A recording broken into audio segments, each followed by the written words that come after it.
চলো সৃজনশীলের ক অথবা একটা সংক্ষিপ্ত প্রশ্ন সিকিউর করে ফেলি।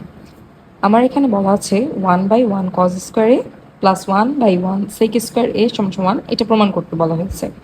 তো এই ধরনের ম্যাথে প্রমাণের ক্ষেত্রে আমরা লেফট হ্যান্ড সাইড ধরবো এটাকে, এবং দেন এটা করতে করতে যখন একটা ভ্যালু পাবো সেটা দেখবো রাইট হ্যান্ড সাইডে সমান নাকি।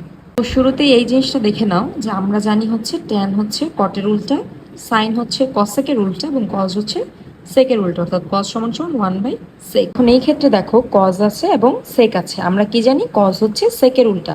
যখন এরকম ট্যান এবং এখানে কট, অথবা এখানে সাইন এখানে কসেক, অথবা এখানে কজ এখানে সেক, অর্থাৎ একটা আরেকটার উল্টা এই ভ্যালুগুলা থাকবে, তখন কি করতে হবে চলো দেখে নিই। শুরুতেই এই জিনিসটাকে সেমই রাখবো এবং এখানে সেককে লিখবো 1/cos স্কোয়ার, কারণ সেক হচ্ছে কজের উল্টা।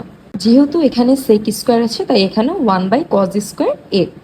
এখন একটু অংশ সেমি থাকবে এবং এই নিচের অংশটাকে আমরা লসাগু করব, অর্থাৎ এই দুইটা যদি যোগ করি লসাগু করলে হচ্ছে cos স্কোয়ার এ, এবং এই ক্ষেত্রে হবে cos স্কোয়ার এ প্লাস 1। জাস্ট এখানে নিচে 1 আছে, 1কে যদি cos স্কোয়ার দিয়ে ভাগ দেই তাহলে 1, এবং 1-এর সাথে গুণ করলে cos স্কোয়ার এ, এবং এখানে 1।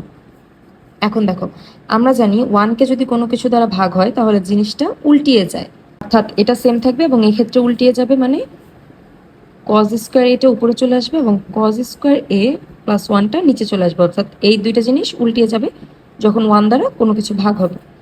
এখন দেখো এখন দুইটার নিচেই কি আছে, cos স্কোয়ার এ প্লাস 1 cos স্কোয়ার এ প্লাস 1, তাহলে এই দুইটাই লসাগু অবশ্যই 1 প্লাস cos স্কোয়ার এ, এবং উপরে 1 প্লাস cos স্কোয়ার এ। এখন দেখো লবক 1 প্লাস cos স্কোয়ার এ এবং হরও 1 প্লাস cos স্কোয়ার এ, অর্থাৎ কাটাকাটি করলে এটার ভ্যালু আসে 1। এই 1টাই হচ্ছে আমার রাইট হ্যান্ড সাইড। অর্থাৎ এরকম যখন অপোজিট কিছু থাকবে, অর্থাৎ কস বা সেক, অথবা কট বা ট্যান, অথবা সাইন বা কসেক, সেক্ষেত্রে আমাদেরকে এই যে এরকম একটা করে উল্টাই দিতে হবে এবং নিচের অংশটাকে লসাগু করে তারপর মান বের করতে হবে।